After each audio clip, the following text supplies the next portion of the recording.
মা, অন্তর, তোর বাবা মরে যাওয়ার পরে কত কষ্ট করে আমি তোকে মানুষ করেছি, আর তুই কিনা কোনো জিনিসপত্র টাকা পয়সা না নিয়ে একটা মেয়েকে ফ্রি ফ্রি বিয়ে করে আনলি। পণ্য অপরাধ মা। অত জানি না, তোর বিয়ের জিনিস নিয়ে আমি ঘর সাজাবো, এটা আমার অনেক দিনের আশা। তুই ওই মেয়েকে তাড়িয়ে দিয়ে আমি তোকে আবার বিয়ে দেবো। যেও না অজান্তা। অন্তর, ওই মেয়েকে যদি ঘরে ঢোকাস আমি কিন্তু এই ঘরে থাকবো না। ঠিক আছে মা, তোমাকে আমি আলাদা করে ঘর বানিয়ে দেবো। অন্তর, অন্তর।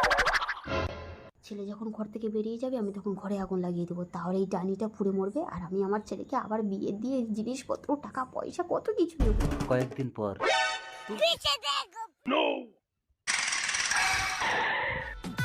অজান্তা, টিফিন কৌটায় করে ভাত দাও, ও ঘরে মাকে ভাত দিয়ে আসি। এইবার ওই ঘরে ছেলে আমাকে ভাত দিতে যাবে আর ডাইনিটা এই ঘরে একা থাকবে, ওকে আগুনে পুড়িয়ে মারবো। যাই মশাটা নিয়ে। অন্তর, কাজ থেকে কষ্ট করে এসেছো, তুমি ঘরে বিশ্রাম করো, আমি মাকে ভাত দিয়ে আসছি। সাবধানে যাবে। এবার তুই পুরো মর ডাইনি।